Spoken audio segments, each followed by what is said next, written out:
maneuvering expertly within the narrow confines of any number of major-class starships, working on various gravity generators, air purifiers, computer modules, and more. It was this experience he was counting on to land him a well-paying position aboard one of the hundreds of new Class 5 warships soon to be coming out of the sectors beyond the core. Even now, the Juireans were engaged in a massive building frenzy, the likes of which had not been seen since the days of the Mass. Yet, as they turned out dozens of new starships every month, the Juireans soon discovered a problem. They had the means of production and they had the materials. What they lacked were the crews for all the new ships being built to counter the marauding human invaders. And that was the impetus for the meeting taking place that evening in Lan Hall. If Pol could find work aboard one of these new warships, he would immediately gain two distinct benefits. First, he would earn enough credits to provide a better life for him and his pod, including mature meat for the Nuvins, sparing them the possibility of having to be put down by the authorities. And secondly, it would get him off the planet, and away from the constant berating of his mates. As Pol hurried to the meeting, he firmed his resolve to do whatever it took to gain employment with the Juireans, even if such employment did carry with it the danger of confronting the evil human barbarians. Yet in light of his current financial situation, it was a risk he was willing to take.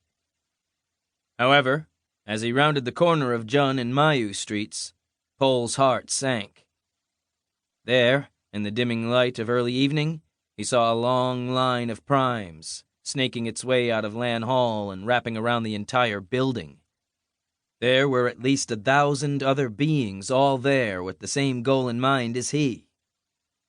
Dejected, Pol stepped to the back of the line, just behind two shorter creatures in black cloaks and hoods, and prayed to the bellow gods that the Juireans were looking for more than just a handful of new recruits for their ships this evening.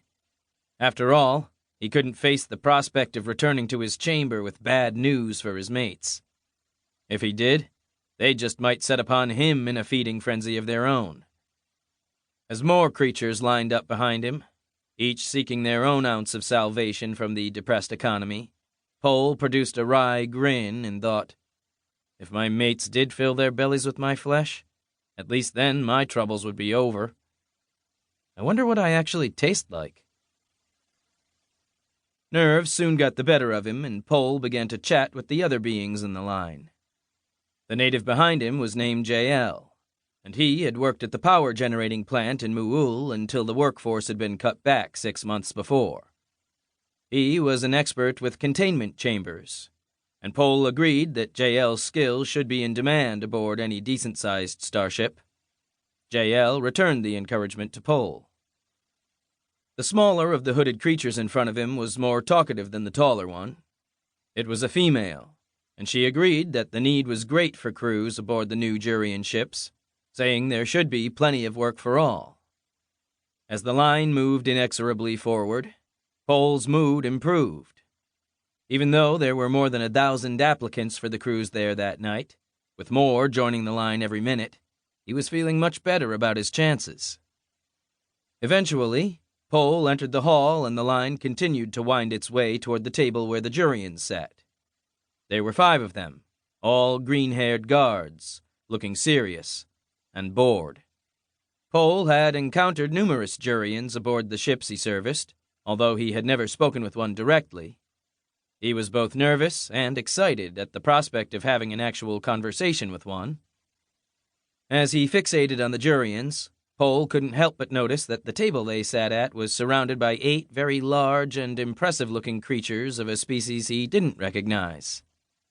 He knew the Juireans often traveled with bodyguards these days, a practice Pol found particularly disturbing. After all, these were Juireans, the leaders of the expansion. The fact that they now required guards themselves meant that the human threat was apparently much more serious than first believed. Pol tried to put these thoughts out of his mind, but that became more difficult when he noticed the 2 massive electronic posters displayed on the walls behind the Juireans. Each showed the same larger-than-life prime, with powerful, muscular arms streaked with bulging blue veins. The creature was naked from the waist up.